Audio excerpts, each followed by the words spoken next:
Looks like Larry's joining. Hey, Larry. Hello, how are you? Good. Just like I was just looking at you a few minutes ago. Yeah. I know. That's what we were saying. All right. We are now all here. Fantastic. Now, where do we leave off? You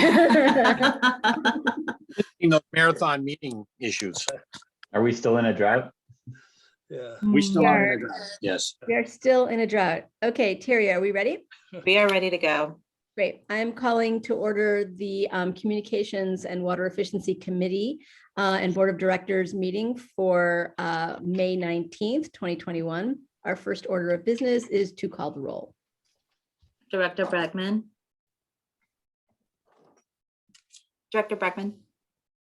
He's muted. Yeah, Yeah, you're muted, Larry. I see him though. Here. Director Gibson, Here. Director Russell, Here. Director Schmidt, Here. and President Kohler. I'm here. Our next order of business is to adopt the agenda for this meeting. Move Do I have a approval of motion? the agenda. Second. Do we have any public comment on the agenda? We do not. Okay, roll call. Director, please. Director Bregman, Aye. Director Gibson, Aye. Director Russell, Aye. Director Schmidt, Aye. and President Kohler. Aye. And then now is the time for public comment on any item that is not on the agenda. Do we have any public comments? Folks lined up to make comments on items not on the agenda. We do not. Okay. We will then move on to our first agenda item. Oh, sorry. Right, sorry. I'm sorry. Okay, now I need a motion on the minutes. We need to approve the minutes of the last committee meeting of February 17th. Move approval of the minutes. Second.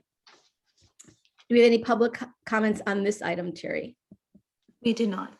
Okay, then we need a roll call. Director Bregman, Aye. Director Gibson, Aye. Director Russell, Aye.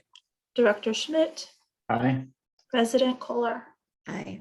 Now we are moving on to the Water Efficiency Program update. Good evening, or good morning. It feels like it's evening. Good morning. One long continuation. Yeah, It's- we'll just have these nonstop meetings, Yeah. 24 hours a day. Yeah. Close enough. Exactly. Carrie Pollard, Water Efficiency Manager. I'm providing the Water Efficiency Program update. As you can imagine, we have been incredibly busy developing new programs, rolling them out, and continuing to support our customers in meeting our target of 40% reduction. So I'm going to start with the current incentive programs and just give some updates on numbers and participation levels that we've seen. Much of this we covered just fairly recently at a former board meeting, but I did update some of the numbers and some of them are quite interesting. So the irrigation controller incentives, 69 rebates for just the $100 off of any water sense irrigation controller has been issued in the last 12 months. As far as ratio, we're seeing a significant uptake as promotions continue to go out to our customers. We have currently 118 redemptions. And again, a total of over 1,300 ratio controllers in our service area. Rain barrels, we are offering a 50 cent per gallon of storage, $1,000 maximum. We've had 13 rebates since launch with a total of just over 9,000 gallons of rainwater storage in the service area. We hope to see more of that as we move forward. Clothes washers, we're offering a $100 rebate, and we've seen 60 rebates so far in 2021. Just a couple of years ago, we saw a total of 58 rebates. I think it was 2 years ago, 58 rebates for the entire year. So we're definitely seeing an uptick in participation in the clothes washer rebate program as well. For Laundry to Landscape, $100 discount on a Laundry to Landscape Graywater component kit. We're offering through a webinar and through the Urban Farmer Store, providing guidance, and they're actually conducting the webinar for us. The May 12th webinar series, we had 266 registered attendees and 141 total attendees, or excuse me, folks registered versus actual attendees. During all during the average of the four webinars we did last year, the average attendee was 40. So we're definitely seeing an increase there. The next webinar is scheduled for June 9th. And as I mentioned a couple of weeks ago, we are recording these webinars, posting them online so customers they don't have to wait for the webinar to kind of go through the process. they can just watch it online and then reach out to us for getting that $100 discount. Carrie, As, can I ask a yeah. question? Yes, course. thank- As far as people that are applying for water hookups, are you getting a lot of effort to not do gray water? Because when we first passed it, a lot of the developers would come in and say, oh, it's not feasible, et cetera, et cetera. And I'm just wondering how that's going. Yeah, that's a good question. I would say it's about 50-50. So if they come in and reach out to us early enough in the process, then they are generally willing and able to build it into their home, build a gray water system into, as part of new construction. If they come to us and they're already built and, we didn't get in early enough in the process, then they generally are applying for a waiver. So it's about half and half. I think there's absolutely an opportunity to have a more meaningful new connection gray water program. And, we want to work with the health department on that. It was something that we wanted to start and then COVID hit. And so it's kind of, been pushed back. But I think that as COVID is kind of, seems to be somewhat more under control, we may have some capacity to work with the health department and our, also the building officials for our permitting agencies on that. Yeah. And the other thing is they just need to stub it out, I mean, that's that, because I went to a few of those meetings and, if you can just get them to stub it out and not totally deploy it, just so that, a lot of them would be grateful now if they had done it, Mhm. So anyway, okay, well, thanks a lot for that. So Could you if I could just add to that, there's two distinct issues here. One is, I guess, how do we do a better job connecting early on with developers? And I think looping this element into our discussions we're having with the planning departments could be a good way to do that. And we can think about how to do that. And the second and distinct one that Carrie touched on, but I just wanted to reinforce it, is Carrie developed a much kind of larger concept of gray water going beyond laundries, where we bring the panel of experts in, health department, technical folks, and just kind of really start moving, not just us, but the industry forward on some of these ideas. And with COVID, that got delayed, but we're talking about resurrecting and getting that going. Yeah, for the big projects, I mean, not that, don't quote me on that, but I mean, we may get some big applicants. And, I saw San Francisco, one of the supervisors introduced an ordinance to require it on like over 200,000 square foot projects. So it's kind of coming slowly, but yeah, that sounds great, Ben. I think Can San I- Francisco already has that, Larry, on over 200,000. I agree. I Um, do. All of them have to collect all the rainwater and all of the black water, or gray water at least, at that size building. At 250,000, it's all water, all sewage and everything gets treated on site. Although their motivations aren't quite as high as they could be. They're really taking the peak off of their sewage, discharging their combined system. Well, there But was an it seems article, to, they're stepping it up. I mean, I think it may have been Aaron Peskin introduced an ordinance that tightens it, but it's just an area where we could really kind of lead, and should be encouraging that kind of change, well, I was shocked last night when you indicated that our ordinance did not require dual plumbing. I thought if the purple pipe was there, pink pipe was there, you had to double plumb. I think And what I was it requires is that you hook up, but it's, whatever that means, huh? yeah, Well, that needs to be clarified, because I think we should put both of these in full mode, just like the due on sale kind of stuff, that cities do. Have it in there that you must do this, if not before at that time, but definitely on any remodel or any new construction.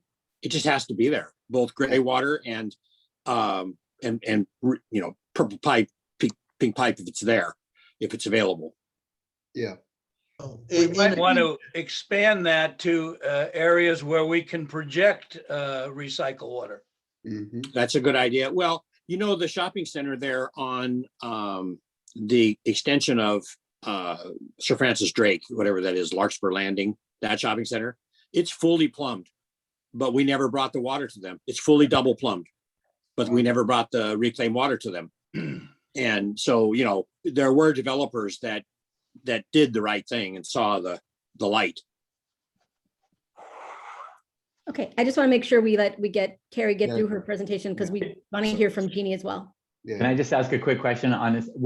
Sorry, I've been waiting, but what is the average cost of implementing this program or, you know, to install one of these? I'm just trying to understand the $100 discount relative to the total cost, or Sure. roughly. So the component kit that Urban Farmer offers is that they've kind of put together is $170. So it's a $70 investment from the customer, $100 paid by the district. In addition to our $100 discount, they actually provide a toolkit, a toolbox with all the tools they need for the installation. So they're really trying to make it more turnkey and simplify the process for a homeowner looking at installing a graywater laundry landscape graywater system. So it's about $70 investment from the customer and time. yeah. And time. Well, yeah, I will say, I'll just add to that. I think for customers who want to do this but don't feel comfortable being their own plumber, I mean, this doesn't require high level plumbing, but it can be about, I mean, you can check me on this, Carrie, but in my experience, it can be anywhere from like $250 to $500 to hire a plumber to do it for you. Yeah. But it's not complicated. You know, it's not, you know, a lot of people feel they can do it themselves, just not everybody is comfortable doing it. You know, I have a friend who, you know, had one of these systems and then something went funny and they wound up flooding their, you know, some people are going to want professionals. And the cost and feasibility is to some extent dictated about where your location of your washer is. Right. You know, it's at an exterior wall near your targeted landscaping. Right, which is why we got to get in at an early phase, you know, it's Yeah, got to be yes, we all- integrated into the whole concept. Right. I think we all absolutely agree with you on that, Larry. Well said. All right, great. So the Flume program just recently launched. We've talked a lot about Flume, so I won't tell you all what it is again, but we are offering an incentive where the customer pays $50 and is able to get the device. So this program launched on the 7th. We have 248 units purchased as of this morning. Com sent out a newsletter yesterday and we had 78 new orders in the last, you know, since last night. So customers are really responding to this program. It's amazing. It's really great. You can see we've already seen 13 leak alerts that have been triggered, and you can see the leak range there. You know, Flume also offers a portal for us to get online and be able to see some of this customer level data. And just to be honest, we haven't had the chance to dig into this with it launching on the 7th. But as we move forward, this will be a really great opportunity for the district to have a better understanding of how folks are using water and, you know, reminding them of those leak alerts, making sure they have their leak alert set, all of those sort of resources and tools that are incorporated into this device will be leveraging. Do we allow them to charge that? Go ahead, Jack. I was just going to ask if you have any feedback from some actually significant portions of our county don't have great connectivity. Do you getting any feedback from customers on that issue? Yeah, Jack, so it connects to the home's Wi-Fi. So if they have Wi-Fi at their house, if they have internet service at their home, then they should be able to use it. You know, the bigger That's barrier what Jack's I'm talking hearing- about. Yeah, we're talking about That's what he's some talking about. areas just don't have good Wi-Fi. Oh, yeah. they don't so have no, it I have anymore. not. I haven't heard that the Wi-Fi issue. But if I do, that's good to know. The one concern or issue that has come up is the distance. We have quite a few homes that have a larger than 1,000-foot distance from their meter to their Wi-Fi connection or their home, and so that has come up, and we brought it up to Flume, and you know, it was something interesting that I don't think they've really addressed that yet, and so we'll see what they come up with. They're a clever bunch, and they're really looking at pushing this technology, and they may have a solution for us down the road. Carrie, I can't imagine let me just make an explanation. So it's not actually the cellular connection. So it's not a cell service signal that we're looking for. They can get Wi-Fi right through a phone line, a landline, and a router. into their house. And then there's Wi-Fi in their house that connects to the Flume device out on their meter box. So you don't need a cellular connection. You just need internet at your house. Yeah. But But you even need to that's have a freaky as Wi-Fi. the You need to have a Wi-Fi signal from your house. That's the limiting factor. I actually got on yesterday, signed up, ordered my Flume device, and I think my water connection is not far from my front door, and I'm curious to install it and think about it in terms of how people are going to experience it. And Wi-Fi repeater is not very expensive at all. If it's really a barrier, it's another $30 to get a Wi-Fi extender. Like, we should just pair it up. I think this is going to be really powerful. I agree. It's a great program. Terry, are we purchasing these, or the user purchases them directly? The user purchases them directly from Flume, and then we pay Flume. So it's a point of purchase at the manufacturer. Would it make sense for us to buy 1,000 of them and just have them available? Well, I think having the customer participate in the program actually gets their engagement, right? It's something that they want, because it is going to take their action to actually install it. So, okay, well, then the next question is, do we allow them to put the $50 on to, or what is it? How do they order it? We pay the 115, so no cash goes to the consumer. He has to pay $50, right? They actually, what it is they pay $75. And then they get the device. Once it's installed, Flume reimburses them $25. And so they instituted this to encourage installation. Gotcha. Right. This has been a problem, that people get devices and then they don't install them, because that's another piece, it's another step. So it's something we've been talking to, me and my other life, we've been talking to folks that have these kinds of devices. They have found this to be really important. It's true for Rachio as well, and also Flow, and some of the other leak detection devices. But people, for some reason, buy them, and then life gets in the way, and they just don't get around to installing them. I have to say a little feedback on my experiences when I purchased it. It didn't come out to the $50, and I was like, why is that? It was confusing to me. So maybe I missed the small print or something like that, but I think it could be more clear that especially that point, we want people to go the extra step. I think it's a great incentive to do that, but I think it needs to be way more clear that how that works, because we'll take a look at their website and see if we can get them to make some changes to really put that up front. That's a good suggestion. Yeah, and your bill too. Like of course I get an email that has the bill. Oh, you've ordered your Flume device. Don't forget, we'll send you $25 as soon as it's installed. Like that, there's, I'd hit those, because that's, critical. That's good feedback. All right.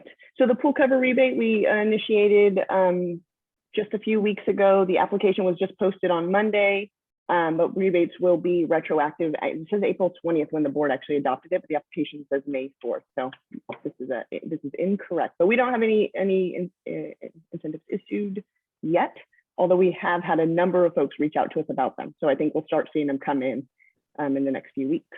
Did you talk to the county Department of Health about it? I sure did. Yeah, they were inquiring. The County Department of Health reached out because of public pools, right? So any pool that is maybe at an HOA, a community center, the city pools, et cetera. They were inquiring about the pool cover requirement. They felt it was very reasonable. They were really wondering if we would allow liquid pool covers as well as, bubble pool covers and the types of pool covers. And the reason why they were asking is that the county is going to pass a policy around pool covers, the type of pool covers that are appropriate for public pools. And they wanted to make sure their policy aligned with our requirements and also teed up nicely with our incentives, and they do. So we're good to go there. Good.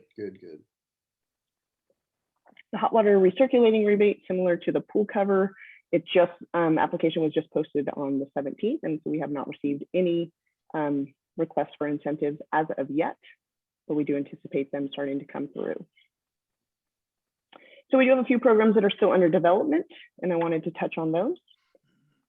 So the turf conversion, the lawn conversion program, we're increasing the rebate from $1 to $3 per square foot.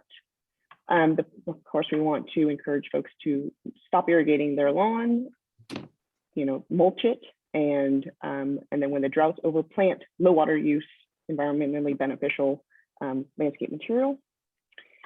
We're looking at, for residential customers, we're considering a maximum for residential customer sites of $5,000.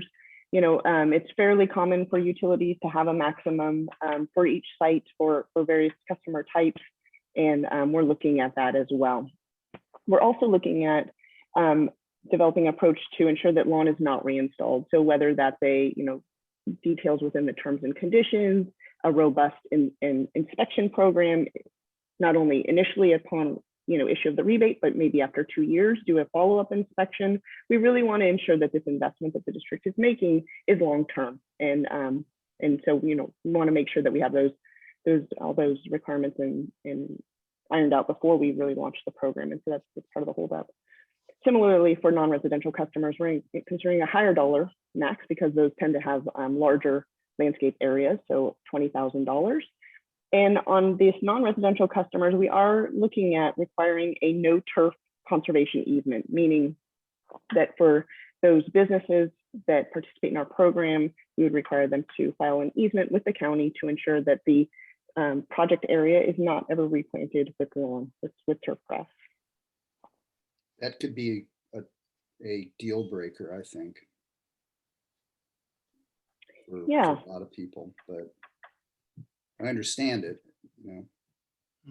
I think there's always concern when you're reporting something against your property. If I may address this quickly, Director, but I think we want to make sure that if the property is sold to a new owner, that there still is that restriction in place, and we're crafting this easement in the way to be as benign as possible, and just really targeting that concept that, hey, we made a bargain for this property to not have lawn, to not have turf, and we just want to make sure you're not putting it back in, and otherwise it's not going to impact anything else you're doing on your property. So we're trying to keep it as straightforward as possible, but also protect the district's interests in seeing that happen long term. I would consider putting a term on it rather than it being a lifetime thing. We could consider that, yes. Or even a need to reimburse whatever they got. Sure. I mean, that's the concept in the easement document, is if we come back around in 3 years and we see that you've put lawn in, then we have some remedy available to us, even if it's a new owner that bought the property and put the lawn in. Right. And unless we have something that's reported against the property, we really don't have a recourse. Yeah. So. Can I just, we've got experience with this, right? I mean, so we're not the first to do this. So I don't know, Molly, if you or the staff have had a chance to look, but Las Vegas has been using these easements for 20 years very successfully. So I take your point, Larry, that it could be a disincentive, but especially since this is for non-residential consumers, customers, we're dealing with sophisticated folks. This is happening all over the LA basin. Metropolitan Water District was offering rebates of up to also $5,000, I believe, and also had similar terms. So I can't, I don't want to take time now to get into all those details, but I think it is reasonable for us to look at the experience of our sister agencies that have been doing this for much, much longer and with a great deal of success. Molten Leaf Gel, there's a few other in the LA basin that have been very successful doing this. I think that those in addition to those things, I just think, when I see this kind of incentive, I compare it in my mind to, well, what is the cost of taking, like, if I take this out, what's $3 a square foot going to do against what it's going to cost for me to re-landscape that space? And I don't have an answer to how to do that, but I just think if we want people to convert, that number naturally needs to be compared to, like, and if you do a really simple, drought landscaping, that might cost X. And I know we offer other incentives to help make all that happen. I just think we have got a really great time frame ahead of us to really encourage people to take turf out, let alone if we do go to some sort of greater restriction on watering, people's lawns are going to die, or whatever they do, they senesce until it rains. And we could really get a good uptake on this, which we really want. So I think I'm excited to see this program really get as much support as it needs to really create a long-term change here. To answer your question, I understand actually from Carrie, she can speak on it, that it's generally the cost is up to $10. So $3 is a chunk. Of course, with hardscaping, it could go beyond that, but it's a pretty good chunk, certainly much higher than the $1. And we can obviously track and see the uptake. But that's great, 30%. Right, Carrie, I don't want to put more work on you, but if you've got members of your team, I think it might be helpful for the board to see, what's happening around California and the West. I think my understanding is that $3 a square foot is on the higher side. There may be some organizations offering more, but I think it's a really good place for us to be relative to the other water agencies that are engaged in programs like this. Oh, and I should also say WaterSmart, there's going to be more money for WaterSmart, the federal Western Water Program. They have now issued grants specifically for turf changeout. So they hadn't before. It was always legal, but they just hadn't done it. They have now done that. So there's a precedent for that. So we may be able to supplement the cost for this program with a WaterSmart grant. That's great. It's a really, really good new development. And what about the $20,000 cap for non-residential? Where is that number coming from? Yeah, so 1 square foot of lawn replaced for a residential customer provides the same savings as a commercial customer, right? Where we're just acknowledging that with residential customers at $5,000 a square foot, or excuse me, $5,000 max, it's about 1,600 square feet. And most of our single family homes, most of them, some of them obviously have more, 1,600 square feet of turf is quite a bit of lawn. The 20,000 is acknowledgement that, commercial sites tend to be significantly larger and they may need more of a motivation to actually take all of the lawn out. Yeah. Looking at other programs in the state, like Metropolitan Water District, they also have a cap of it's 50,000 square feet, but it's only $2. So it also provides a cap that's significantly higher than residential customers. Yeah, I'm just thinking we may want to raise that cap, more than questioning the validity of doing it. Yeah. Maybe go higher. Yeah.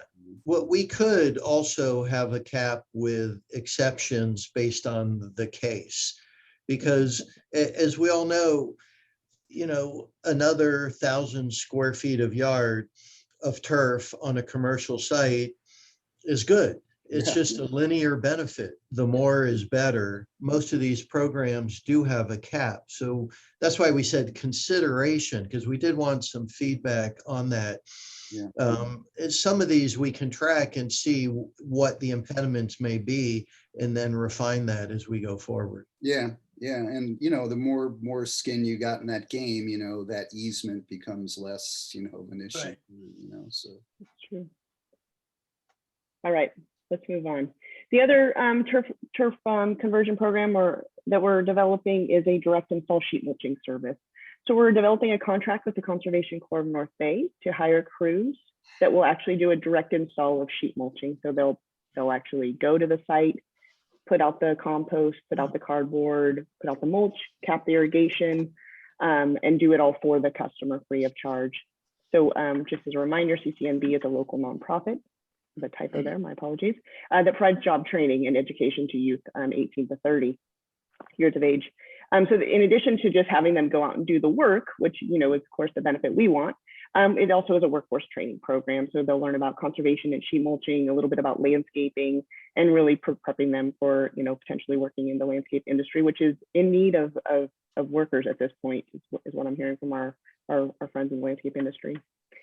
This is just a sheet mulching program. It's not installing any additional, not installing plants for them. So once the drought is over, we'll reach out to those customers and let them know and give them some resources on locally appropriate plant material for them to install in that area that has then been sheet mulched. So we'll hope to have this contract in place very soon with CCNB. The next coming weeks, we're hoping by June 1st, we can have this ready to go and start outreaching to customers. That's fantastic. Yeah, it is. It's really a model. It's great. Really good. So I want to touch on a few other programs, just resources that have been developed that we want to make sure that the board and our customers know about. We've developed an irrigation scheduler. It's a weekly watering schedule. And so every Friday, there's an irrigation schedule that's published to our website. It's based on the prior week's weather. I do want to note that we've had this in place for a number of years, but during the drought, what we're doing is reducing the run times by 50%. So we're recommending deficit irrigation through our recommended run times. We provide run times for low, moderate, and high water use plant material, and also a variety of types of irrigation. So I have a sample here to kind of walk us through what it might look like, or what it does look like. Sample irrigation watering schedule for zones 15 and 16. So we actually have a map so customers can figure out where they are located. So they're grabbing the correct information. And I pulled two. There's about 15 variations. So you have low water use with drip, low water use with bubblers, moderate with drip, moderate with spray, all these different options. And you can see here that gives the run time, the cycles per day, and the days per week. Just this year is lawn with fixed spray and drip with low water use plants. Again, each week it is published and it's on our website. You can look for it here. And we actually have a system where we'll send the email out to anyone who signs up for it. I just want to mention again, this is based on a 50% deficit irrigation schedule due to the drought. So it's a great tool for our customers to understand and have a better idea of when they should be watering and how long they should be watering. Carrie, when you send this out, how many folks are on your list for this? I mean, I get it, I like it, but how many folks are really or is this really getting to? I should know this off the top of my head. I've heard it a number of times. Jeannie, do you remember what the email list is? I want to say it's a couple thousand. I don't. I think it's 2,000 range though, maybe a little less. Yeah. Okay. I'm just wondering if there's another way for us to get this out. I assume it's somewhere on the website, but is it easy? Yeah, people would have to know to go there. I mean, I'm just wondering if there's another way to connect with people around this. But look, we can brainstorm about that when we get to the comms section. Perfect. Yeah, staff just confirmed it is 2,000. Okay. The next project that I want to touch on is a landscape area measurement project. So we have executed a contract with a consulting firm named DCSE. They will do a third-party verification of the state's landscape area measurement that's been provided to the district, and this is for compliance with the Making Conservation of California Way of Life legislation. As a result of their verification, they'll provide a detailed report to the district for us to provide to the state on what updates or changes need to be made to the state's data to make it more accurate for our service area. As part of this project, they're also developed parcel-specific land use classification. So we'll have an idea of how much square feet of lawn we have in the service area, shrubs, pools, et cetera. And it'll be good information for us because it's parcel specific, but it also allows us to kind of look district wide as well, or with any subset of the districts that we're interested in. We also have a task within this contract of developing a web application that will look at or provide parcel specific water use targets based on the type of landscaping that they have on site. This would be good information for us as well. I want to provide just an idea of customer contacts, just because it's been quite crazy, to say the least. Calls to date for April, you can see the comparison February, March. April we totaled it out at 907 calls or emails with 104 reported water waste, and to date in May, we're seeing 749, almost 750 calls and emails with 54 water waste reports. And so staff is quite busy in responding to these. You can see in the photo there is the mailings that are going out from customers, requesting shower heads, faucet aerators, dye tabs, and such. And so staff's on that to make sure that we can get those materials to customers in a timely manner. What do we do when we get those exactly? What do we do when we get them? Oh no, they're mailing out to customers. Oh, they're going out to, because I thought this was, we were getting complaints. Yeah. Are we getting complaints? Yeah, no, I mean, any complaints that we get are general, that they're passed along to the board. So you all are aware of the information that we're receiving as well. I see, okay. So next steps. So we're going to continue our community collaborations. We know we've got, as I just showed, we've got quite a lot of work that staff's focused in on, but we want to continue to reach out to our restaurants and get those table tents out and do the door-to-door to restaurants. Continue to work with our car wash facilities around coupons and really encouraging customers and letting customers know around about where they should be going and which car washes use recycled water and such. Reaching out to our Tier 4 water users and increasing our leak notifications. You know, we have a methodology for determining if there's any increase in use and there is a potential for a leak. And with all the calls. Sorry, I just didn't want you to go on. Going back to the Tier 4 water users, how many do we have now? I thought we'd done a pretty good job of bringing that number down. You know, to be honest with you, I have not dug into it recently, but that's why it's on the list. Yeah, there's definitely an opportunity there. And then looking at leak notifications, of course, not only AMI, but all of our customers across the board. We continue to develop and launch the new programs. On the website, we do say that we'll have the turf incentive programs up and ready to go by June 1st. So that's a deadline we're pushing for both the rebate and the sheet mulching program, and then also continuing to work through the landscape area measurement project in the coming weeks. With that, any other questions? I'm happy to answer them. So I have a couple of thoughts. Going back to the earlier conversation about you know, working with the county on Graywater, I'm just wondering, again, I don't want to put extra work on your team or Molly's, but I think it would be a useful thing for the conservation team and the legal team to do a review about the county, and then I guess we have 7 incorporated cities, municipalities, land use, the extent to which we can do a better job of integrating land use, development regulations, and water planning.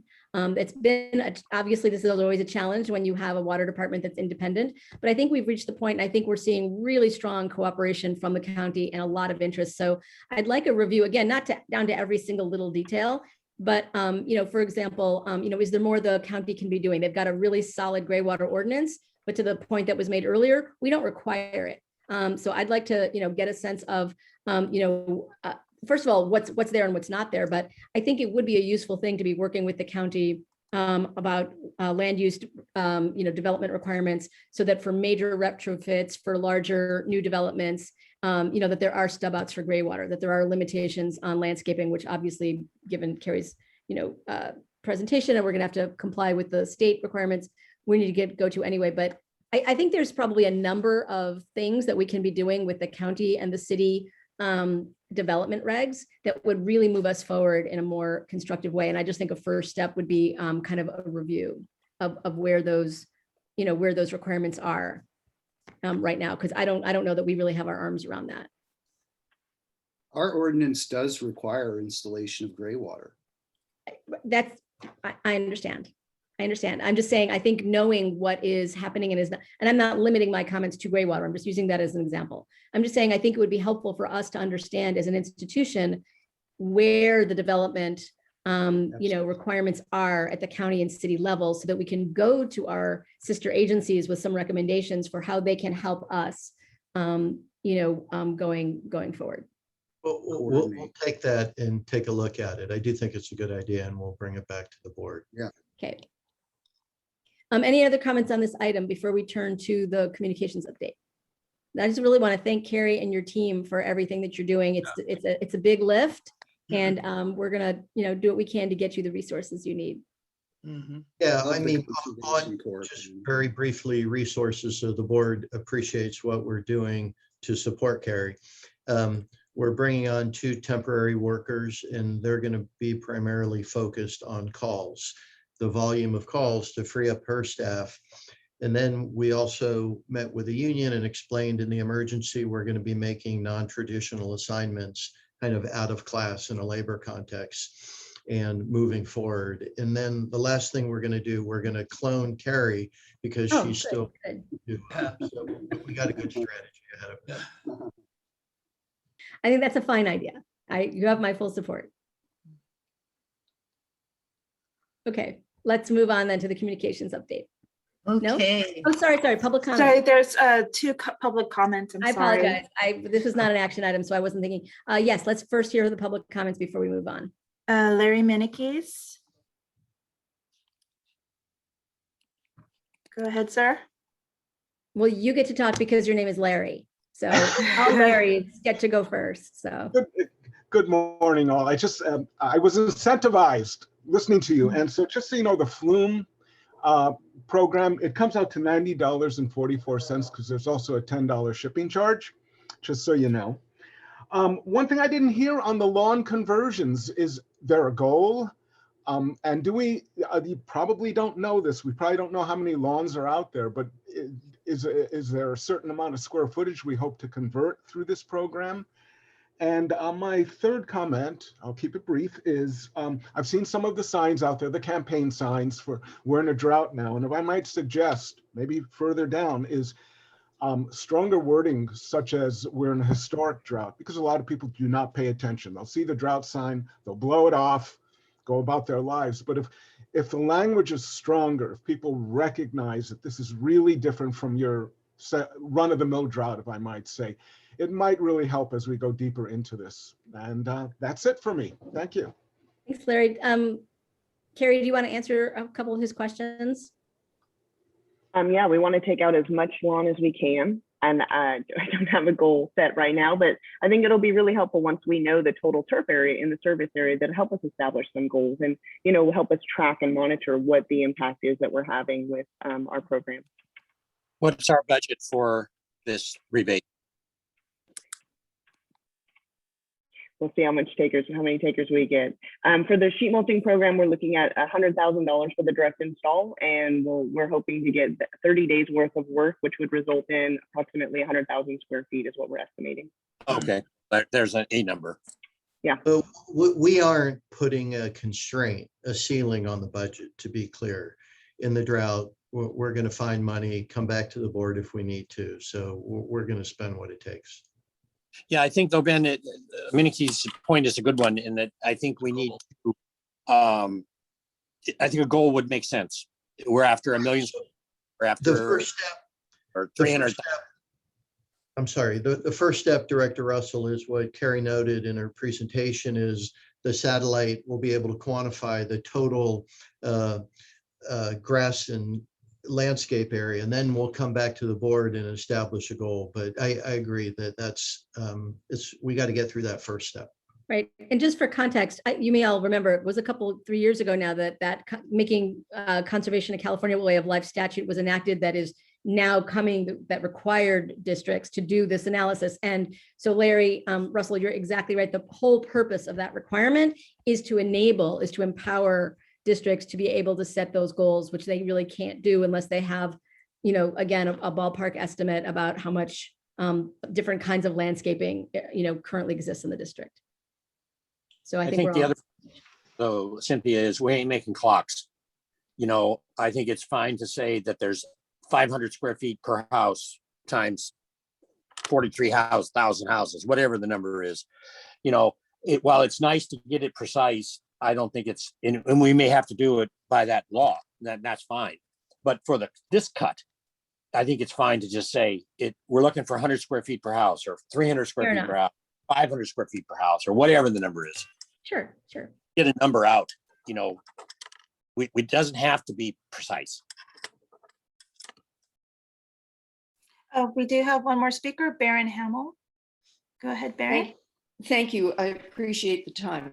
To bring you up to speed, my All Things Apple class, I now have an adjunct group that are participating with us after class. And yesterday I had almost 70 people. I have about 80 people on my newsletter as of this morning.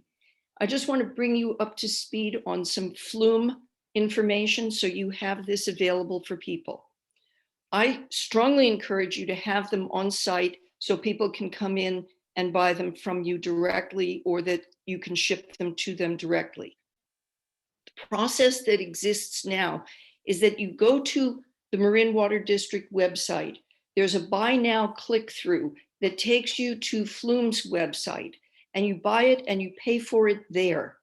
And the Water District rebate code pops up, and that gives the Flume people notifications so that they know the price that we should be paying as consumers.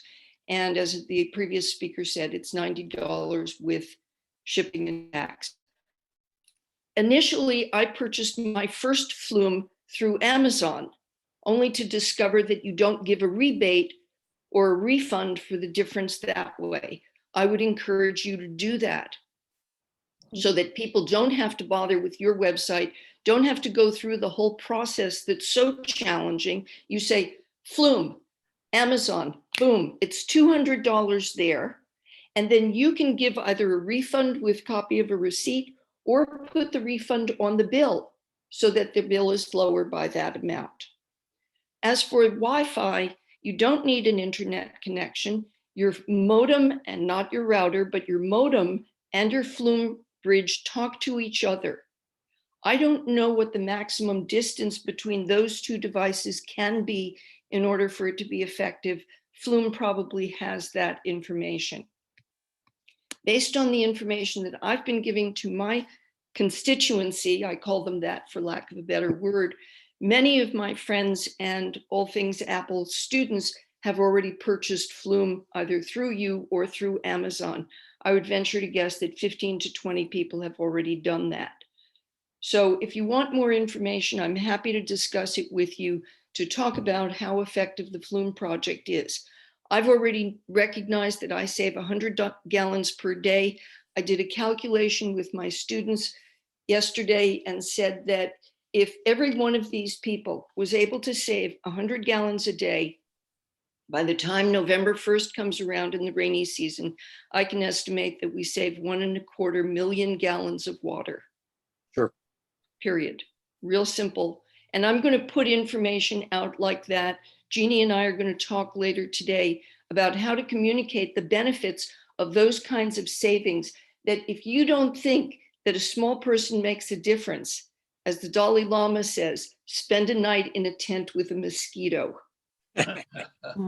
Thank you, Ms. Howell. Thank you very much. I appreciate it. Those are great comments, and she's doing a great job.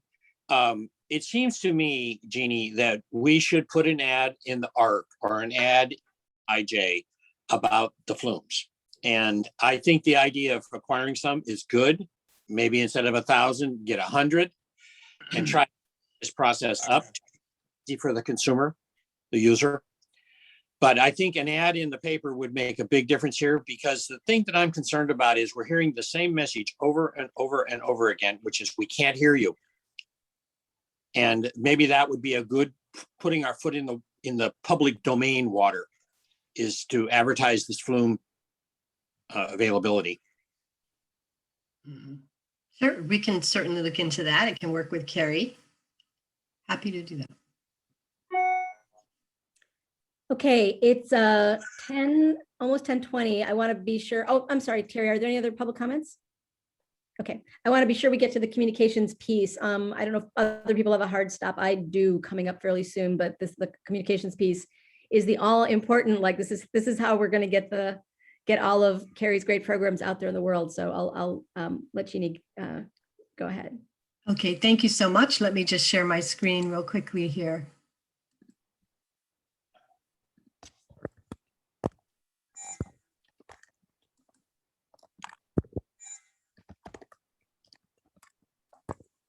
Here we go. Can we all see? Yes. Perfect. Thank you so much. So today we're going to focus on drought communications and outreach, because obviously that's our laser focus, our primary goal. And we've been going nonstop since February. So we hope to share with you some of the communication goals, what we're doing to get the message directly to customers, and then talk a little bit about our stakeholder engagement and partnerships and what that means. We'll also touch on digital outreach and our advertising campaign, and then tie that up with media coverage and some information about some new community engagement programs. So our communication goals are, of course, to raise awareness, change behavior. We want to do that through clear, consistent, and compelling messaging. So we want to provide our community with the knowledge and the resources they need to reduce their water use. And we do that on a wide variety of platforms, not only directly to customers, but our digital programs, our website, of course, through advertising, signage, and community partnerships and grassroots engagement. And you'll see throughout throughout that campaign that we really want to refine and expand it to meet the changing conditions, because they are changing. And we really want to build a movement and build greater community engagement. So what you see here on the right, I should mention, is a before and after picture taken from the same vantage point of Alpine Lake, one in 2020 and one this year. Wow. So each board action has really triggered a new phase of direct customer responses, right? So in February, the board initially issued a drought declaration, and that resulted in voluntary conservation. So this was the kind of bill insert that we sent to our customers that included details about the drought, but also how to save water and about our rebates. And then again, on April 20th, when the board adopted a water shortage emergency and mandatory restrictions, we came out with this insert that again went directly to our customers and our bills. It's also launched through things like our e-newsletter, and we use it on our website and for other purposes. And then on May 4th, with the adoption of the irrigation restrictions, we put together this mailer, and it's a direct mailer that will go to all residents and businesses. So it goes beyond a bill insert. It's mailed separately, and it talks about the water restrictions, conservation information, and some of the great new programs and incentives that Carrie just mentioned. So if you haven't received it, you should be. Stakeholder engagement and partnerships are really important to our campaign. So that includes all the presentations that we've been doing. And so far, I think we're about to hit 40, and I anticipate by the end of the month, we'll be closer to 50. So what you see on the right are some of the presentations that have been recently completed, and on the left, what's coming up. So we've got quite a bit going on, and communications puts together a master deck, and we update that twice a month or as conditions change, so that again, our messaging is clear and consistent. So for us, stakeholder engagement also means more than just presentation. So whenever you give a presentation or interact with a town or a city, we ask them if they could put our information in their newsletters and in their websites. And we've gotten a really great response. So you see here, Corte Madera, San Rafael, Mill Valley Chamber, Fire Safe Marin. They've all put drought and conservation information into either their newsletters or their websites. They've been really great to partner with. We also provide brochures and materials, and you can see there the City of San Rafael, libraries, various homeowners associations.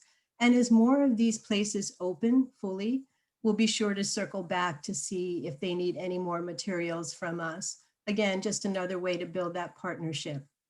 Signage and banners are also part of that. So we have banners coming up downtown in San Rafael, San Anselmo, and Tiburon, I believe, is already up. And we also have signage in public buildings like at Corte Madera, Mill Valley, Ross, and Belvedere. What you see on the right is watershed signage, and that's been featured in the news as well. So we try to customize some of our signs here so that it finds more relevance and resonance with the audience. So this one was designed specifically for the watershed. And so far, more than 500 of those yard signs have been distributed. So I wanted to talk a little bit about our digital outreach campaign. We do provide the weekly metrics in your weekly update, but really the numbers here have been quite impressive. So a social media campaign was one of the first things we launched in February. And that includes sponsored posts on Facebook and Instagram. There have been 10. And so far that reach has exceeded 190,000. So if you look at the image on the right, you'll see an example of one of our posts, one of our sponsored posts. And what we really try to do is look at the messaging to see if we're presenting it in a compelling way. So this is one where we used video of the watershed to just sort of let the picture tell the story.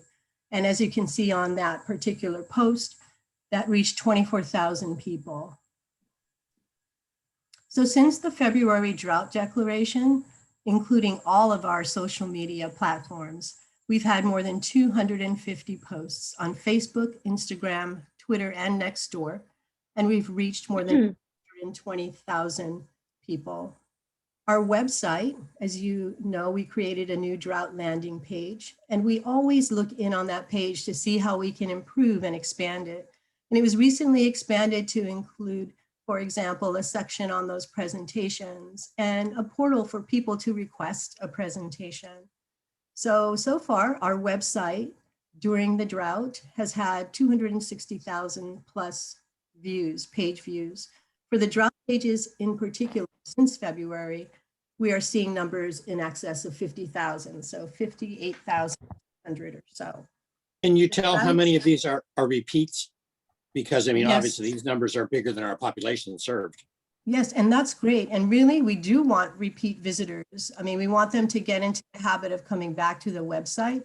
We do have a way of ferreting out unique hits as well as repeat users. And what we also have the ability to do is to learn how much time they're spending on our website, and that's called website stickiness. And our stickiness is actually quite high. It's a minute and 40 seconds, which is really a long time to be on the site. Stickiness usually is not that high. It's under a minute most times. But yeah, Okay, but can you tell me how many people we've reached? how many That's people, what I'm trying to ask you.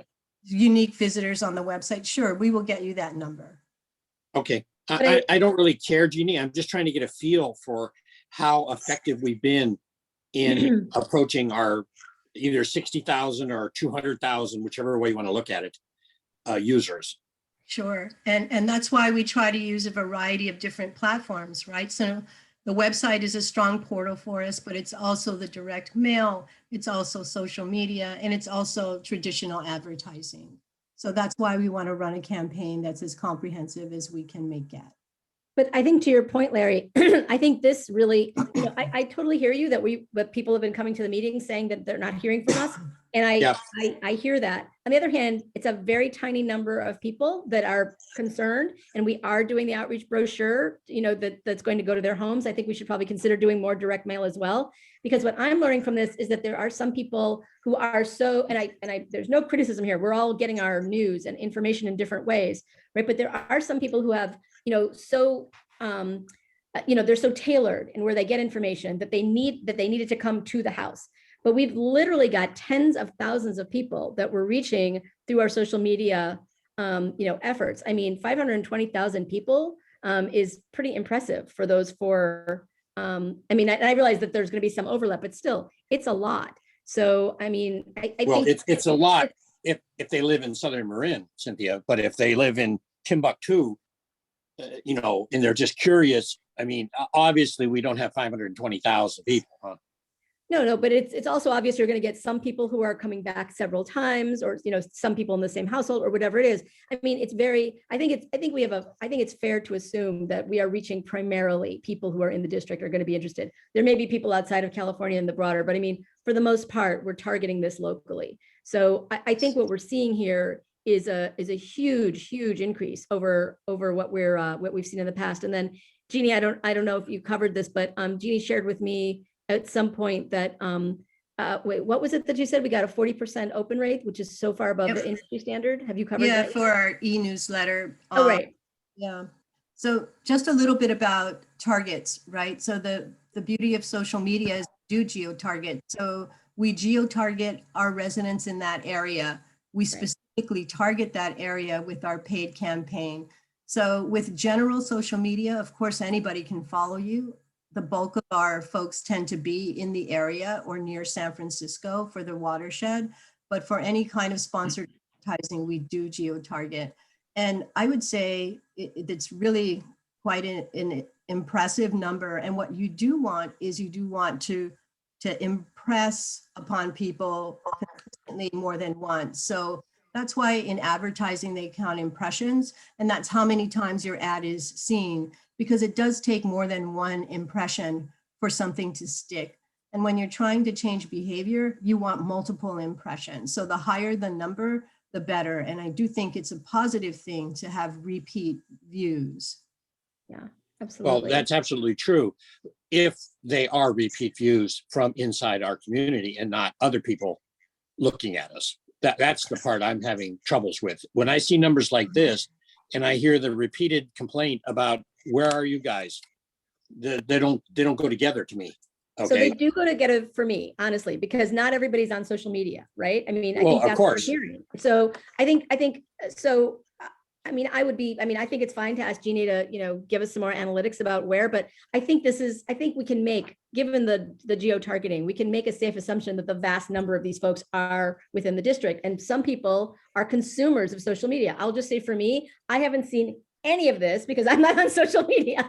I know about it because Jeannie's telling me that, but I'm just not, I'm just not going to see these things that way. So I'm consuming the information other ways. Other people Sure. get a lot of, we've had, Jeannie hasn't gotten there yet, but we've had unbelievable coverage in local news, almost all of which has been not only in Marin, but in the Bay Area. I mean, that's reached, again, thousands and thousands of people if you turn on your local news. So, I mean, I'm having trouble understanding what your concern is, because even though 100% of these people may not be here, it seems clear to me that the vast majority of them are. And so, I understand. I'm not criticizing. I just looking for information. I look at 520,000, but if that's, 2,000 people, 250,000 times, 2 people, 250,000 times, then we haven't gained a lot. That's all I'm trying to get my arms around. I'm 100% supportive, not criticizing at all. I just want to know where we stand. So Jeannie, how feasible is it for us to get data on, unique users? So you would have to go to the individual posts, and that would be your unique users. So if you look at the post on the screen, all right, so this one ad reached 24,492 people. So when you sponsor a post like this, it is a unique user view.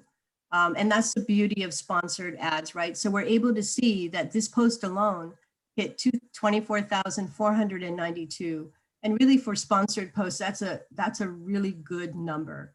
It may not be everybody in the district, but that's a great number, because what happens, Director Russell, is they share it. And that's exactly what we want. So those 24,492 people are now looking at that post and engaging with it, right? So that 1,400 people that you see next to the people reached, they are either commenting on it, sharing it, or spreading and amplifying the message. So I think that's one of the benefits to doing a paid campaign, and that helps us to sort of see how that goes. And again, for those sponsored reach that you see there, we target only our service area. Does that mean we don't get people from San Francisco who weigh in? Of course we do, because the post gets expanded, but that's okay. It's all part of a community conversation. And we like so you're comfortable saying that the 25,000 people there, those are primarily in our user district? Absolutely. Because we okay, so let's take that number. Parameters. Let's take that number. Now, do you think that represents a household or individuals? I think it represents whoever may have that social account. Well, of course, but that's not my question. I don't know how many, so I have one, my son may have one. Well, what I'm asking, though, Jeannie, is, have we hit 25,000 out of 60,000, or have we hit 25,000 out of 200,000? That's what I'm trying to ask. I don't know. I see what you're saying about households, but I don't know. I don't have that information. Is there a way to get it? I don't think so. I don't think so. Would be connecting with 24,000 people to see what their addresses were, their physical addresses were. Right. But I mean, I would say, Larry, I'm not sure that I care. It's 24,000 people, let's say it's, it's some much smaller number of households. That's still great. That's just one ad. Oh, no, it's great. It's great, so, Cynthia. But the question is, we still got, if it's 25,000 out of 200,000, then we got 175,000 to go. I know, but that's just one ad is my point. If you look at the rest of this, we've reached 520,000, right? So, I mean, I'm just saying, Larry, I think you have to look at this in the aggregate. I mean, social media is not going to reach every single person, and it doesn't need to. It needs to reach who's on social media, which it seems to me clearly we're doing, right? And well, then except we go back to where I started, which is every presentation we've made, we get blasted. We don't get blasted. We got blasted last night. Can we just put this in context? We get 2 or 3 people saying, I haven't heard about this. And we're doing the brochure that's going to those individual homes. Maybe we need to do a mailing every single month, every 2 weeks, whatever it is. But I mean, It is not, we don't get blasted. We have a very small number of people who aren't on social Well, media saying, I haven't heard about this. You don't get blasted. I get blasted. Every presentation we've made, that has been the criticism of the presentation. So I'm not criticizing it because of that. I'm just asking a question, because how can it be that every single one has been negative? You know, we sooner or later, we should have got somebody that said, oh yeah, I saw it on something, right? Because those aren't the people who show up. It's the same. I mean, yeah, okay. But there's always I don't going to know. be people that the goal here can't be to reach and make happy every single individual. Oh, It's I just- couldn't agree more. just- I just want to make one this is an happy that I talked to. extraordinary- These are extraordinary metrics that we're looking at here. And this is just social media, which we know isn't reaching everybody. That's why, to Jeannie's point, we're doing all these other things. But the I problem mean, I is, want to give Cynthia, Larry, the problem is this: we're talking to the elected leaders in these communities, and they're all giving me the same story. Okay, I mean, maybe they're pulling my leg. I don't know. well, then we're But- talking to radically different leaders. Every single supervisor I talked to was like, right on. We totally know. We're there. I mean, I don't know. But I then don't it's know not what getting to- down to the cities. Okay. It is getting down to the cities. We're doing individual. Should we go back to the slide about our presentations to the cities? No, that's Okay. how it's getting to the cities, though. Not through. It's getting by these physical means, not Because through. we need more than one way of getting to the cities. We've got Okay. city leaders who aren't on social media. They're not on social media. The brochure is in the mail. They haven't gotten it yet. I mean, Okay. Are we making any kind of distinction with when we're getting these response? I quite frankly haven't talked to anybody on a personal level in a month that hasn't the first word out of their mouth talk to me about the drought. So in terms of knowledge of the drought, I am confident that is very widely spread. How that translates to reaction or behavior or what I should do, that varies enormously, to some people who are, well, I haven't thought about doing anything, but yeah, I understand we're in a drought. So there's a quantum spread between basic fact that we're in a drought, which I think everybody knows, versus what people should specifically be doing about it or how it impacts them, down into the nitty gritty. Yep, that's an excellent point. And as I mentioned, one of the hardest things to do is change behavior. And that's why we want to be on all of these different platforms. I mean, even people who get a direct mailer may not, maybe they're on social. So we want to make sure that we're as broadly spread as possible. We're encouraged because Carrie and I work closely together. I mean, every time we hear those kinds of metrics and hear that her staff is being inundated, we know that something is working. So then we go back and look at the type of messaging we've done. For example, she mentioned the e-newsletter, which in less than 24 hours has drawn more than 70 applications. And that's a good thing. So we'll work on improving. Certainly there's things we can do better and we'll work on it. And we will do our very best. We know this is critical and we are 100% behind it. So just know that we welcome all the feedback and we'll do our very best. Yeah. Could I just add one thing that maybe we should consider tweaking the message a little, going back to Larry Minicky's comment about sort of upping the urgency of the message. So, whether it is like in Bolinas where it's like drought is here, reduce use now, it's like, and then the other thing would be, God, I lost my second point. But anyway, I'll stick with the first, which is sort of upping the urgency of the message. Yes, and point well taken. And what we try to do in terms of messaging, we try to vary it. So the photo you saw is really stark, right? But if you keep hitting people with that level of severity, they either tune out or they just feel there's nothing they can do. So we try to sort of weave in messaging that is complementary and that's supportive so that we can reach as many people as possible.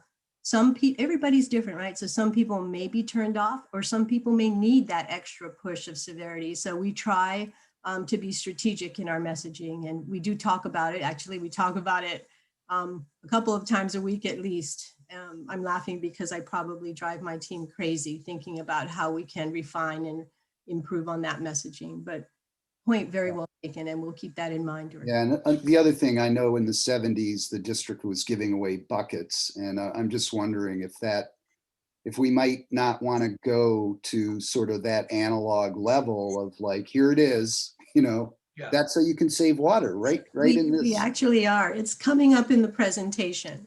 Oh, Great. okay, good. Okay. I think should I move on? Yeah, that'd be great. Thank you. So Marin Water e-News, we mentioned that this was something we really launched to support our drought efforts. And so far it's been doing really, really well. And that's what I just mentioned about the Flume push out. So this went out yesterday. We try to do it at least monthly, but not too often. This is something that we don't want to inundate our customers with, but our open rate has been enormously successful. So it's 42%. Industry standard for us is 30. So we really think that it's doing well, and we're going to do everything we can to improve it. The reason this is important for us is because we have bi-monthly billing, we really needed a way to reach customers more frequently, and direct to inbox just feels like a more direct hit. So in other words, when I open my bills, I don't always read what's in it. I get very few bills in the mail. So this is just another electronic tool to help us get that message out. And Larry Russell, to your point, that's 23. Could you go back for a second, Jeannie? That was 23,000 folks that are entirely, I believe, since they've signed up for our newsletter, entirely within Marin. So it's This is from big number. customers. It's a big number. If you assume that at least some of them are in separate households. All righty. So I wanted to talk a little bit about our ad campaign. So this is the ad campaign that we talked about several times. I just wanted to go through some of the pieces of it. So one piece is what we call digital programmatic advertising. And this is an ad that pops up, like say you're shopping for something or you're on a different website, the ad will pop up. And they're designed to be really simple. And so you have to make sure the message is really clear. So right now we are pushing out these ads in Marin County, targeting our customers, our service areas. So we don't include necessarily zip codes in Novato. The whole purpose of these ads is to get a high level of impressions for that repeat view. And these are also in Spanish. So there's an example you see there to the right. Digital programmatic ads don't have a high click-through rate, but they do have high impressions, which is why you see 640,000. So I may be looking at a news site and I see that ad and I may just say, oh, and push it aside, but I'll see it again in another version. And after a certain number of times, you get a really solid impression. That's why these are designed to hit a lot of people. So we also have, I'm sorry to interrupt. Can you explain the difference between a click and an impression? Just I think it'd be useful for you to explain what you mean by impression. Okay, so an impression is every time you see the ad, every time it pops up in front of you, that's an impression. An impression is made. That doesn't necessarily mean you've done anything, but it is an impression. Okay. So a click-through rate is when you actually push that button and head on through to the website. So that's why I say with digital ads, you're usually shopping or reading, you're not particularly interested in ads. We all get them, right? You click the little X and you're out, but I do see them. And I do kind of look at them and notice them. So that's just another tool to reach a broad audience. As I mentioned, multiple platforms, it's what's going to help us here. So media outlet advertising, another component. We run ads, both print and digital versions in like the IJ, in weekly community-based papers, including Marinscope, the Tiburon Arc. So we're out there. We've been running them weekly. So if they do read them, I'm sure they see them because it commands a half page at least. And the next phase for us in terms of media outlet advertising is to include radio, Spanish and English, and magazines, which is a venue that we haven't really ventured into, but we want to see what kind of audience we can reach because not everybody reads news. And then cable programming. To Director Bragman's point, there's a lot we can do with video and other types of messaging. Ben actually was interviewed for a 30-minute cable program on the drought. So we're trying to make sure that if there are holes in our game, we try to capture that. A little bit about out-of-home advertising. So this kind of advertising is what you'll see on bus and train shelters, bus backs, things of that nature. And this, again, to Director Russell's point, is another way to reach people who may not necessarily be a customer or who may not pick up the paper or things like that. So right now we do have these ads running. We have them running in English and Spanish. And we did some demographic research with the company that has these shelters to figure out what are the key areas, high traffic areas, Spanish speaking areas that we should be in. And we took that advice. So they're running now through August. And then the next phase for this outdoor home would be to expand. And what we're hoping to do is expand to those kiosks I mentioned earlier in places like the town center and the village. We wanted to wait until there's a sense more so of normalcy and people are resuming their lives. They'll be eager to get back to shopping, to doing whatever it is they want to do. So we want to be ready with those ads at that level as well. Here's a quick look at some of our ads. What you see there on the right is a bus back at San Rafael Transit Center. So these are Marin Transit buses as well as Golden Gate buses that are in the mix, and they have a variety of our ads running. On the left there is an example of a transit shelter ad and what that looks like.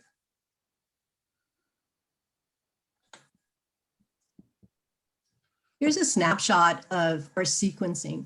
So with a paid ad campaign, you really want to pay attention to sequencing, meaning you don't want everything running all at once at the same time. And that's the whole idea of impressions and consistency and trying to get people to absorb that message. Changing behavior requires that kind of a strategy. So you can see here, we started with social media. And this is, of course, the first phase. We block that out in 3 to 4 month sequences, which is typical for advertising. And then you see that yellow line where it says today, that gives you a look at everything that's running today that is sequenced. And then you'll see by June, in the next 2 weeks, we'll be at what we call full saturation. So then we'll be able to see the impact of how these ads really build on each other, expand, and reach the broadest audience possible. So a little bit about media coverage. Really, I've been a journalist for more than 20 years, and I'm really surprised pleasantly by the extensive coverage we've been getting and the quality and the variety of the coverage. So that's fueled, of course, by press releases, media advisories. We do them in English and Spanish, op-eds and editorial board meetings. In fact, I have an op-ed due today that I need to get working on. And then the fact that we've been on print, television, radio, online. We've been on Univision, Telemundo. We really try to get as deep a saturation as possible. So we have more than 180 drought and conservation stories. In fact, as of last week, I think that number was 194. This week, we'll probably break 200. And what you see on the right there is just an example. The New York Times, television, and the Chronicle.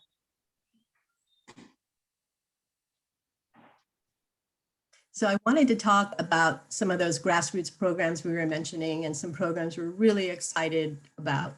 So one of those is a Drought Drive Up event, and that will be on June 12th. It's going to run from 9 to 1. We have 3 locations, and board members will be getting an invitation to see if you want to volunteer with us and our staff at any one of these 3 locations. So we'll do one out of our offices out of that area. Mill Valley Community Center is another location that they're gracious enough to let us use, and San Rafael Community Center. And what this event is it's done in partnership with the Sonoma Marin Saving Water Partnership. So all of us together are pushing out this message, and it's where you can just drive up and you'll be given a bucket. In the bucket, you'll have your water efficient fixtures. In your bucket, you'll have information on drought, information on our programs. And you'll probably receive your Drive It Dirty sticker, which is for the back of cars and things of that nature. So we're excited about this event. we really know it's going to be successful. And it's just another way to engage with the community around this important topic. So we have a Drive It Dirty campaign coming up, which is going to be driven through social media and encouraging people basically to put a Drive It Dirty Save Water sticker on their dirty cars and take pictures and send them to us and just sort of share that experience. Again, what we're trying to do is build a movement, and to build a movement, we have to do it on a variety of levels. We also have a Super Saver campaign, and that is basically sharing the stories of our customers and how they save water. Having an aggressive social media campaign has really opened the door for us to have engagement with our customers, and we really welcome that. And there are so many people in our service area who are doing really amazing things to save water. So by showcasing their stories, not just on social media, but on the website and maybe writing about them in a more concrete way, we hope to really encourage people to do whatever they can, because really that's the goal. Everybody can do whatever they can and as much as they can to save water. So the other component of that is tracking. And so this is still very much a work in progress. We hope to have it going by next week. But what we want to do is give people that goal to shoot for. And so you'll see here we've exceeded 40% because we think we can get to 50, but it will give people a weekly snapshot of how we are doing as a community in terms of saving water. So we're still working on the data points. We're still working on getting it together. But how this is envisioned is it'll run weekly. It'll run weekly in the newspaper. It'll run weekly in social. It will be weekly on our website. And you'll be able to see how we did last week and how we're doing this week, right? And how close are we to reaching that 40% goal? We really think it's critical, again, to build that movement, that people have a way to feel like they're part of the team, to feel like we're all in it together. And this is something that will help us get there. So I mentioned the water conservation PSA. We're actually working on that with our staff. And I just love this. This is our youth outreach resource sheet. And this is a poster that kids can download. And I really want to thank Bern Hamill, who I don't know if she's still here, but we've been having a couple of conversations, right? Because I wanted to know if there are holes in our game, what can we do? And she's spot on in saying we need more for kids. So we came up with this character. And this is a poster that kids can download with some really basic tips. We plan to use it in other ways as well. So as things begin to open up and we see, like, for example, more games and recreational fields being used, then we'll begin tabling again and handing out things like this in addition to some of our other resources. So again, a grassroots campaign to engage kids, because I think we know when we can engage kids, we can engage their parents. And finally, thank you. And then finally, to add to the list, a water efficiency webinar. And this is something that we know we need to do, want to do. We've just been working pedal to the metal to get some of these other things done, but it is on our list. We think it's imperative that we sponsor a community conversation. Let's engage with our community. Let's learn, and let's see if we can provide the resources they need on that kind of a level. So those are just some of the programs that we're working on. Most of these will be out within the next 2 to 3 weeks. So that's my presentation. Thank you for letting me get through that. I really appreciate it.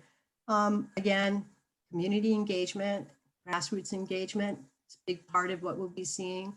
Looking at our advertising campaign and expanding that to capture areas we may not have thought of.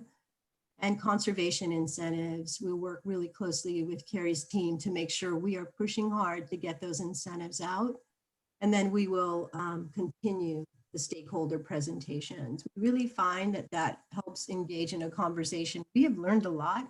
I have one coming up tomorrow. We actually look forward to it because it's a real great way to connect with our community.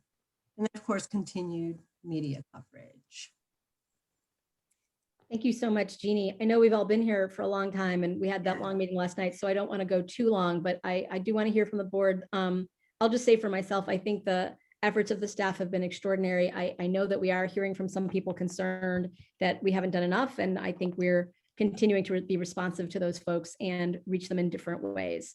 So I think all of the above kitchen sink approach is really what we need to be doing. So I just commend the team for that. The one suggestion that I have to add to this, because I don't really think you have enough work on your plate, Jeannie, is I think an FAQ would be useful. I actually just kind of last night kind of roughed out some ideas. I think some of the other board members may have ideas as well. Things that aren't immediately obvious on the website, like we've had a lot of people ask, why aren't we, just unilaterally, stopping all new development. So again, I don't think we need legal research. I don't think we need, 1,000 words. In fact, I think if we can keep it to 50 words, that would be good. But I just think something touching on those kinds of issues that people have been raising either with you or with you, Carrie, Ben, with the rest of the team, my fellow board members, you're maybe hearing things. So I just think something that's sort of very brief, very crisp, that's, on that Drought webpage, that's easy to find from the landing page. I think that would be useful. We won't hit everything, but, for example, a number of people have been reaching out to me saying, what about the farmers? Are we still giving water to farmers? And I feel like I'm personally explaining, we actually don't supply water to farmers, but they are our neighbors and we do what we can. So I think, I think those kinds of questions that just keep coming up, I think it would be useful to kind of gather them. So I agree with that. And in fact, I think we should do like a frequently asked question list. Yeah, that's what I was suggesting. Yeah, I think that's perfect. And, I'm looking over to see Emma there in the corner, but she has actually started the FAQs, and just with everything, it's sort of fallen down the list a bit, but we really agree and we really want to do that. So we'll move that up and we'll get those FAQs on the website. It's also a good thing to have because we can take bits and pieces of it and message it out in different areas. So it helps as well. So thank you very much for that reminder. Sure. Other comments before we open this up to the public? I've got invited to go to the farmers market in Fairfax. I'm just wondering if I could get some swag or whatever to hand out there.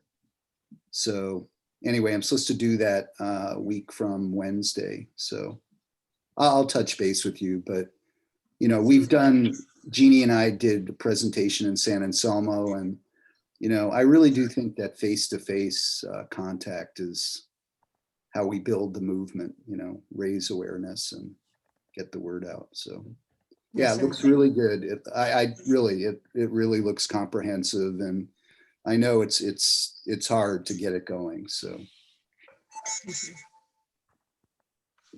I'd just say great work. I mean, this is really, I know we'll never reach every single person in our community as much as we strive to. And I think it's great that we are trying, but this is undeniably is a real effort to do our best to get the word out, to reach people, to inform them.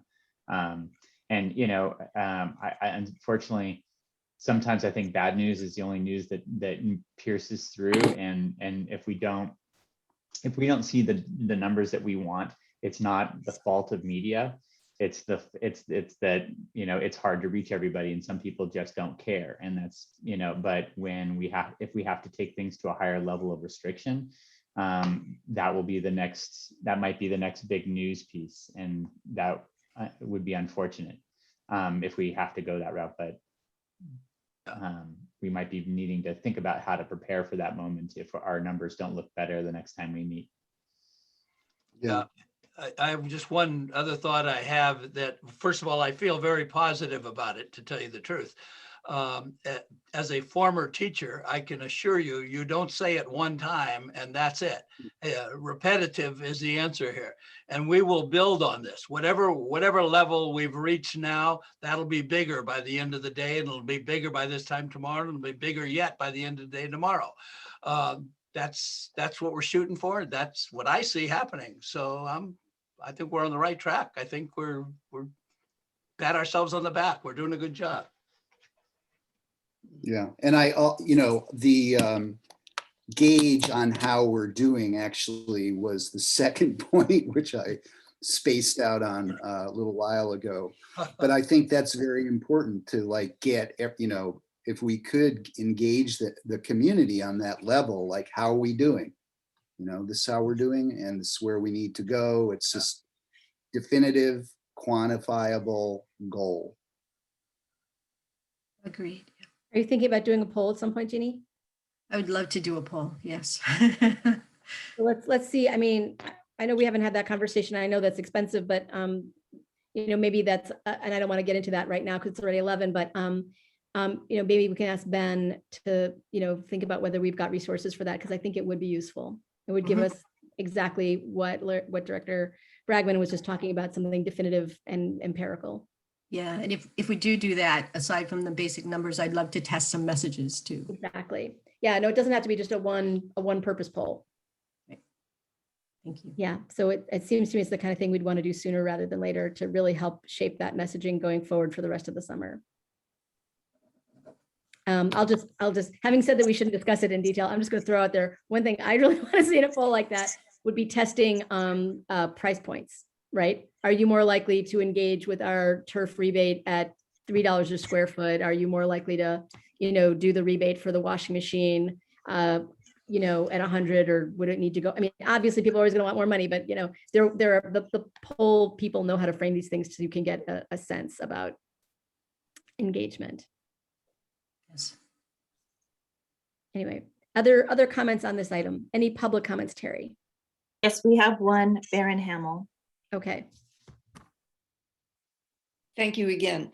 To your point about community outreach, one of my students who is part of now my water group lives in West Marin, and they've invited me to speak on their local radio station for a program called Original Minds on June 5th. It's call in, you don't have to go to the studio.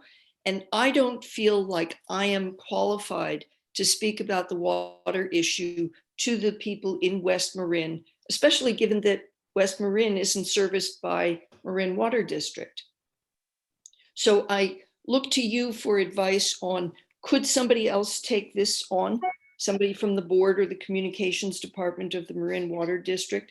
Because I think it's not necessarily a water district issue, but if we can educate that audience on water saving conservation measures and what's being done for the farmers and the growers there, I'm just not qualified to speak to that. I'd suggest, if I could, maybe North Marin. If the area, North Marin does have a pretty large service area out in West Marin, and they do have a water conservation group. So they may be most knowledgeable. So I'd suggest talking to them, or we could put you, Jeannie has your contact stuff. We could provide some contact information for you. Great, thank you, I appreciate that. I don't want to put myself out on a limb and start sawing on the tree side. Great. Any other public comment, Terry? No, there are none. Okay, any further comment from the board or staff on this or any other issue people feel like discussing this morning? Okay. That's on the agenda. Done. I'm sorry? I said that's on the agenda. Yes. Like Cynthia's talk show. Thank you, council. Okay, I think we're good. Thanks very much again to Jeannie and Carrie for these very detailed and very helpful presentations. And again, we're going to do what we can to get you the resources that we need to get through this. So thanks, everybody. Have a great day. Hey, I have just a quick comment, Cynthia. Jeannie, you did a great job. I really, really liked that summary slide, the horizontal one with the yellow line going down it. That was extremely useful to me. Thank you. Okay. Now we can all go. It's the last word. Bye, everybody. Okay. Later. Bye, everybody. Bye-bye. Thank you, everyone. Have a good day.